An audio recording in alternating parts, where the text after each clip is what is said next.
നിലയിലുള്ള പ്രശ്നമാണ്. മൂക്കിനൊക്കെ പരിക്ക് പറ്റിയെന്ന് പറഞ്ഞാൽ അയാൾക്ക് എങ്ങനെയാണ് സംസാരിക്കാൻ പറ്റുക? അതെനിക്ക് മനസ്സിലാവുന്നില്ല.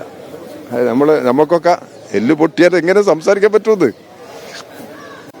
എല്ല് പൊട്ടിയാൽ എങ്ങനെ സംസാരിക്കും? നിങ്ങൾ ആലോചിച്ച് നോക്ക്. ഒരു നല്ല ജലദോഷം ഉണ്ടെങ്കിൽ നമുക്ക് സംസാരിക്കാൻ പറ്റുമോ?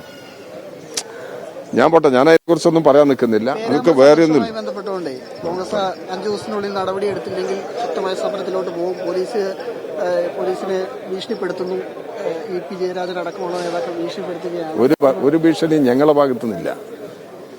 ഞങ്ങൾ അവിടെ ഇ.പി. ജയരാജൻ അവിടെ പ്രതിയോഗത്തിൽ പ്രസംഗിച്ചത് ഇങ്ങനെ അവരെ ഭീഷണി വിലപ്പോകില്ല, അതിനെക്കുറിച്ച് അവർ പരിശോധിക്കണമെന്നാണ് പറഞ്ഞത്. അവരെ ഭീഷണിയെ കുറിച്ചാണ് പറഞ്ഞത്. അവര് എല്ലാവരെയും ഭീഷണിപ്പെടുത്തുകയാണ് പല രീതിയിലും.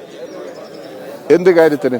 സാധാരണ പേരാമ്പ്രയിൽ കഴിഞ്ഞ കാലങ്ങളിൽ ഏത് LDFന്റെ സമരം നടന്നിട്ടുണ്ട്, UDFന്റെ സമരം നടന്നിട്ടുണ്ട്. LDF പ്രതിപക്ഷത്ത് ഇരിക്കുന്ന സമയത്ത് ഒരുപാട് സമരങ്ങൾ അവിടെ നടന്നിട്ടുണ്ട്. ഏതെങ്കിലും ഒരു സമര കാലഘട്ടത്തിൽ ഇത്തരത്തിലുള്ള ഒരു അക്രമ സംഭവങ്ങൾ പേരാമ്പ്ര ഉണ്ടായിട്ടില്ല. പേരാമ്പ്രയിൽ ഇപ്പോഴത്തെ MP മാത്രമല്ലല്ലോ, മുമ്പ് മുല്ലപ്പള്ളി രാമേന്ദ്രൻ MP ആയിട്ടില്ലേ, K. മുരളീധരൻ MP ആയിട്ടില്ലേ, KP ഉണ്ണികൃഷ്ണൻ MP ആയിട്ടില്ലേ? അത്തരം സന്ദർഭങ്ങളിലൊന്നും ഇല്ലാത്ത ഒരു പുതിയ നിലപാട് ഇപ്പോഴെങ്ങനെ ഇവിടെ വരുന്നു വടകര പാർലമെന്റ് മണ്ഡലത്തിൽ? അതാണ് ജനങ്ങൾ പരിശോധിക്കേണ്ടത്. അത് പരിശോധിച്ചിട്ട് അതിന് പരിഹാരം കണ്ടെത്തുന്നതിന് ജനങ്ങൾ തന്നെയാണ് നിലപാടുകൾ എടുക്കേണ്ടത്. അതാണ് ഇപ്പം സംഭവിച്ചുകൊണ്ടിരിക്കുന്നത്. ഒരു MP ഒരു സംഘർഷമുള്ള ഒരു സ്ഥലത്ത് വന്നു കഴിഞ്ഞാൽ അവിടെ സമാധാന അന്തരീക്ഷം ഉണ്ടാക്കാനാണ് ശ്രമിക്കുന്നത്.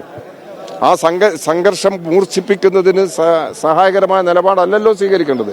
ഇപ്പൊ ഞാനൊരു സംഘർഷമുള്ള സ്ഥലത്ത് പോയി കഴിഞ്ഞാൽ ഞാൻ അവിടുത്തെ ഉന്നത ഉദ്യോഗസ്ഥരാര് എന്താണ് പ്രശ്നം എന്നുള്ളത് തിരക്കണം. അങ്ങനെ തിരക്കിയിട്ട് സമാധാന അന്തരീക്ഷം ഉണ്ടാക്കാൻ ശ്രമിക്കണം. ഞാൻ അങ്ങനെയാ ചെയ്യാറുള്ളത്. ഞാൻ MLA എന്നുള്ള നിലയ്ക്ക് ഞാൻ അത്തരം സംഭവങ്ങളിൽ പോയി കഴിഞ്ഞാൽ ചിലപ്പോൾ പാർട്ടിക്കാരായിട്ട് സംസാരിക്കേണ്ടി വരും, അല്ലെങ്കിൽ ഉദ്യോഗസ്ഥന്മാരായിട്ട് സംസാരിക്കേണ്ടി വരും. അങ്ങനെ സംസാരിച്ച് പ്രശ്നത്തിന് പരിഹാരമുണ്ടാക്കുക എന്നുള്ളതാണ് ഞങ്ങളെല്ലാം സാധാരണ നിലയിൽ സ്വീകരിക്കുന്നത്.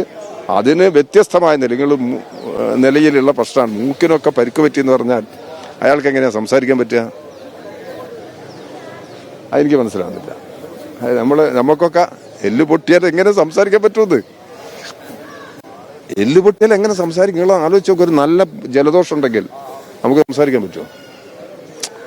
ഞാൻ പോട്ടെ, ഞാൻ അതിനെക്കുറിച്ചൊന്നും പറയാൻ നിൽക്കുന്നില്ല. അതിലേതെങ്കിലും തരത്തിലുള്ള ഒരു പ്രതികരണത്തിന് ഞാൻ തയ്യാറാകുന്നില്ല. അതൊക്കെയാണ് നാട്ടിൽ നടക്കുന്ന നാടകങ്ങൾ.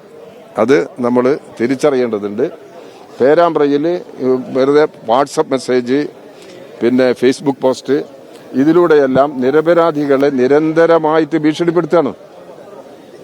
അതാണ് അവിടെ സംഭവിച്ചുകൊണ്ടിരിക്കുന്നത്.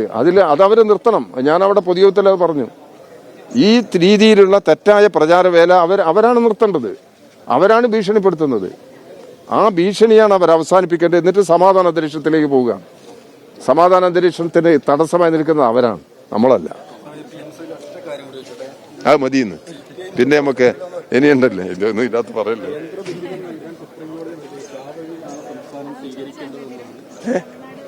കേന്ദ്ര എന്താ